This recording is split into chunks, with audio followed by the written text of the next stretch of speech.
Because of the elections, the name Julián Álvarez returns to Barcelona's table, but with a twist. Federico Di Marco makes history with Inter Milan. Chelsea hit Rennes' ceiling in the Jérémy Jacquet file. Bayern Munich dominate the record of European teams with the fewest defeats this season. Juventus move closer to completing the Youssef En-Nesyri deal before the end of the week. Laporta responds officially. I have nothing to do with the Rios case. Tottenham move to seize Andy Robertson before he enters the market for free. In today's episode of the weekly Roundup series, stay with us as we reveal a detailed analysis of all the events. The transfer market. The name Julián Álvarez returns to Barcelona's table, but this time off the pitch as much as on it. Catalan newspaper Sport confirms that the Argentine striker still holds strong appeal within the club's corridors, not only for his technical value, but also for his weight in the upcoming electoral landscape. Signing him could turn into a direct card in the Barcelona presidential race, used to convince members before being an attacking addition to the team. But the picture is more complex than that. Barcelona's entry into the deal would ignite competition in the upcoming summer market, amid growing interest from several major clubs monitoring the player.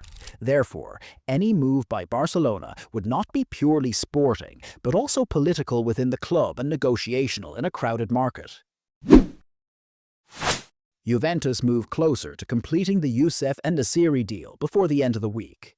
Newspapers confirm that the Italian club are putting the final touches on the agreement after reaching the final stages of a verbal understanding with Fenerbahce. The decisive details are no longer just between the two clubs, but also with the player himself, as both sides work to settle the final clauses of the contract. Fabrizio Romano explained that the agreed formula is a loan with a non-mandatory purchase option, giving Juventus room for technical and financial evaluation before taking a final decision. The management believe the file is close to being closed once the remaining points with En-Nesyri are resolved.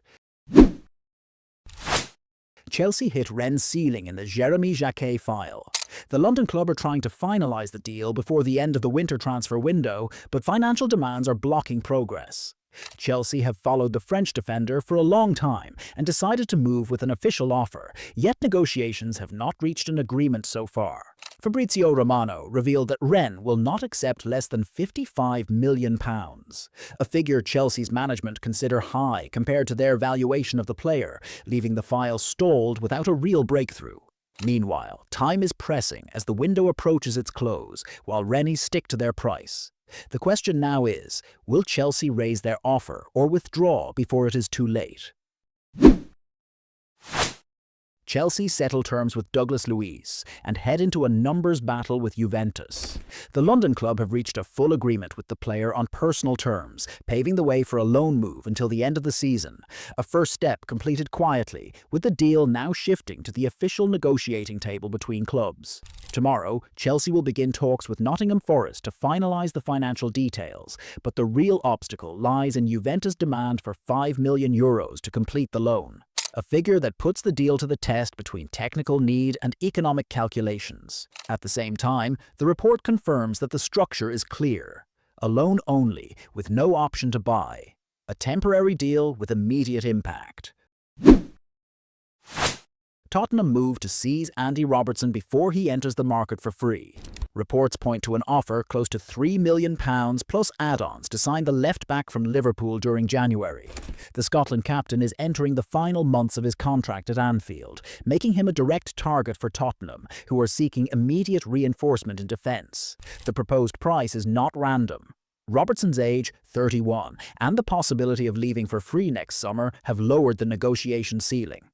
Tottenham are therefore moving now, before the file turns into a no-fee deal in a few months.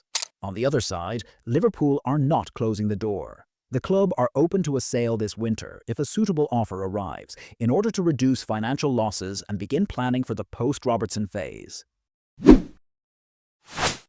Gonçalo Ramos' summer begins early, and a European auction takes shape. Website Fichajes confirms that Atletico Madrid, Crystal Palace and Aston Villa have entered the race to sign the Paris Saint-Germain striker, in preparation for a move in the upcoming summer transfer window. 3 different paths, one target in Paris. Ramos' current market value is estimated at €35 million. However, this figure does not reflect the French club's stance. Paris Saint-Germain paid €65 million to sign him, and therefore are expected to demand a higher amount than the current valuation to avoid a direct financial loss. Contracts. Barcelona moved to secure the future of their midfield before entering the market. Newspaper Sport confirms that the club are close to extending the contract of Juan Hernandez, which expires at the end of the current season. An 18-year-old player, a La Masia graduate, he has become part of the club's plans for the next phase. The move is linked to an upcoming change in midfield. Drew Fernandez is close to moving to Paris Saint-Germain, so Barcelona are looking for a quick, low-cost internal solution. Hernandez is the first choice. Hansi Flick settled his stance early. He identified the player as the most prominent rising talent from the reserve team and began integrating him in practice by including him in the squad for the away match against Slavia Prague in the UEFA Champions League this week. Kobbie Mainoo's contract was ready, and the coach was the one who stopped it. English journalist Simon Jones revealed that the young midfielder agreed the terms of his new contract with Manchester United's management last year.